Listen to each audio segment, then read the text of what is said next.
Now, last year had some of the most extreme weather ever, driven, of course, by climate change. There were heat records broken, catastrophic flooding, tornadoes, wildfires, and then in the winter months, extreme snow events. Indeed, there were 28 separate billion-dollar climate disasters, breaking the previous record from about 3 years back. Cold weather, as you may know, can be just as overwhelming and dangerous as a fire or a tornado. And nowadays, we have more videos showing it than ever. From the ice tsunamis that I'm about to show you, where the ice is being created and moving so fast it looks like a kind of tsunami event, to snow-covered goats in China. There goes a couple of plows demonstrating what I said.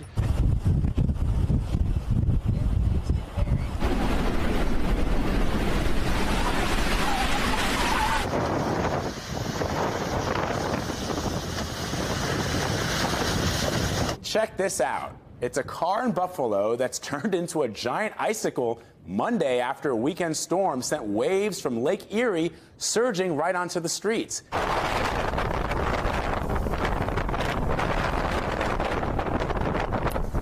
Extreme cold weather is serious, and it could now have a larger impact on next week's Iowa caucus than many of the usual political factors, like candidate visits, or the debates, or the advertising, where we're seeing candidates plowing millions into Iowa ads as Iowans plow their streets and driveways. Now, this could matter more than some realize, because these primaries don't just launch in 5 days in Iowa. As you see with Christie dropping tonight, they could also, these primaries in this primary season, could end very quickly if former President Trump wins the first few states with big margins. Iowa, though, has often given underdogs a fighting chance. The state is small enough that candidates can do local campaigning and go house to house. While its lack of diversity has been a point of controversy, its voters have pushed back on frontrunners in polls before. They rebuffed Romney and his lead in the polls for Santorum back in 2012. Ditto with dealing Trump a loss in 2016, as we've mentioned in our coverage recently. And it is Iowa and its somewhat peculiar, smaller caucus process that launched the careers of Carter and Obama, who were long-shot candidates that won the caucus and then ultimately the presidency. In Iowa tonight, the American people began voicing their opinions about Campaign 76. Iowa has been first for nearly 50 years, but it was the 1976 caucuses where the rest of the country started paying attention. Well, I feel very pleased to come in 2-1 ahead of the next candidate was a very gratifying thing. Game on. Thank you so much, Iowa. Iowa, I love you. I love you. God bless the great state of Iowa.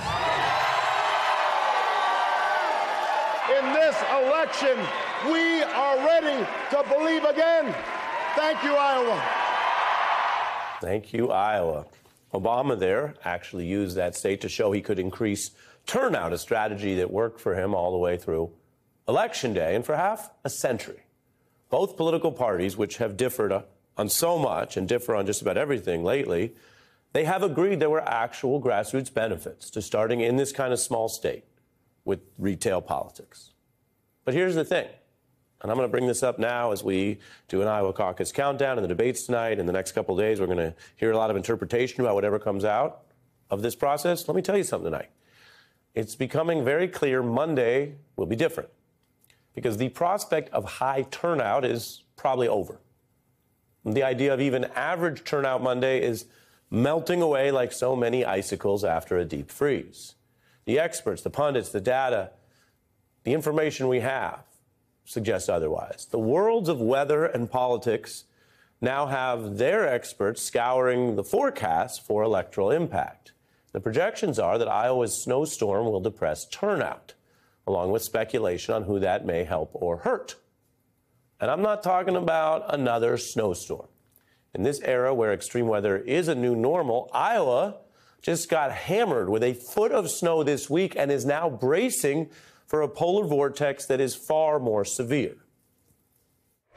How fast did this hit, the snow? Literally overnight. It was was snowing pretty bad in the evening, but we woke up this morning and just all the trees and the streets are just completely covered. This is the most snow I've ever seen. I can't get over this. Most snow he's ever seen, and, well, by caucus day, it's going to be more than that. This polar vortex set to drive temperatures below zero. Reports already in that this will be the coldest Iowa caucus ever in 50 years of the system. And remember, unlike regular primary voting, a caucus is a very temporary in-person event. The Republican version a little faster than the Democrats, but bottom line, you have to show up by getting out on the road and coming in to various buildings and community centers and schools at a very certain time at night. So as temperatures drop and the ice hardens over and the elderly face greater risks, all of this is going to be tougher this year. Now, Iowans know winters. On Monday, they face something worse than the winters they know, record-breaking conditions. To paraphrase Jerry Garcia, it's hard to run for office out in the cold, rain, and snow. And some voters may, as Jerry put it, go where those chilly winds don't blow. The candidates, meanwhile, are encouraging their supporters to fight through it all. I always say in New Hampshire, it's cold. And then I come to Iowa and I go, it's real cold. Either way, it's cold. I'm going to warn you, they tell me it's going to be cold.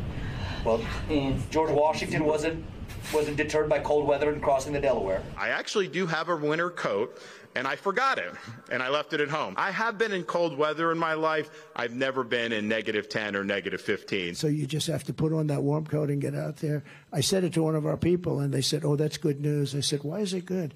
Because their people don't have the enthusiasm to vote, and my people will walk on glass. They don't care. Enthusiasm? What are you willing to go through? We're going to come back to that point when we look at the politics in a minute. But meanwhile, those are the candidates. There are Iowans on the ground who insist they're ready. Single digits for caucus night. Yep. Are you worried that'll keep folks home? Not real Iowans, it won't. Probably some of them. You know, the ones that maybe were on the fence. If you are in Iowa, you shouldn't be afraid of the cold. Bundle up, layer up. That's it. Yep. I'll be there. I'll be there if I can. Great attitude, but we also have the facts and the data on this. Overall, weather can matter a lot in very close races. For example, one study found less rain, a dry election, would have led Gore to win Florida in 2000 in the White House. We have data that in traditional elections, where polls are open, remember, all day, 1 inch of snow can decrease voter turnout by about 0.5%. That's the data. Now imagine over 12 inches and the voting window reduced to just 1 evening hour for a caucus. This is much more severe than, as mentioned, many other winter situations in Iowa, and than the typical turnout concerns about the weather. Snow greeted voters from the northern Rockies and the Dakotas, south into the Texas Panhandle and New Mexico. Some of the diehards are out even despite the weather. Washington, where it's a battleground state, 11 electoral votes. They've got rain and snow in the northwest. Snow in New Mexico, parts of northern New Mexico looking at least 0.5 foot of snow. Florida, another big battleground state, going to have clear weather there. You see our friend Al Roker doing the weather map for the turnout. Obviously, this has come up before, but again, it's going to be heavy on Monday. Candidates who have now spent tens of millions of dollars in Iowa would prefer better weather. Some might even want to just delay this vote to get through the vortex. Primaries in local races can be delayed. New York's 2001 Democratic primary was halted and rescheduled because it originally began on September 11, 2001, then disrupted by the horrific terror attacks on that city and America. And weather emergencies have delayed elections abroad. This caucus is run by a party, not the government. A party can delay the caucus or expand the voting options. But Republicans are ruling that out. Their Iowa chair says the caucus is on for Monday despite this obviously bad weather. And what's the impact? Well, lower turnout overall. One analyst says lower turnout specifically among older voters, noting 27% of caucus goers were over 65 recently, and polling making this year's contest look like a Trump romp. well, could change, saying, quote, maybe a portion of Iowa's older Republicans won't vote. But that doesn't mean it deals Trump a bad hand. As you heard him reference, the former president has the most consolidated and most enthusiastic support by some measurements. And there are signs that the snow keeping people home could seed the night to lower turnout by the diehards. So Iowa can rebuff frontrunners, as we mentioned in history, but there's also the possibility that this cold will reward an even more motivated fan base, regardless of its size. It's the motivation that could matter, and Trump does have that in the insurrection. Remember, the people who stormed the Capitol were in the thousands, not hundreds of thousands, but it was thousands so motivated that they would even trespass or break the law, which upended so much that day, and we live with years forward, including why Trump was back in court in a coup trial this week. And in 2016, Cruz got 51,000 votes total in the Iowa caucus. That was the big win. It certainly slowed down Trump's momentum. Trump was just 6,000 Iowans behind that. And if anything I just showed you is basically evidence of what's going to happen based on past elections, Iowans we just heard from, the sheer intensity of this cold front, well, could be less than 50,000. And the margin could be, well, could be really pivotal.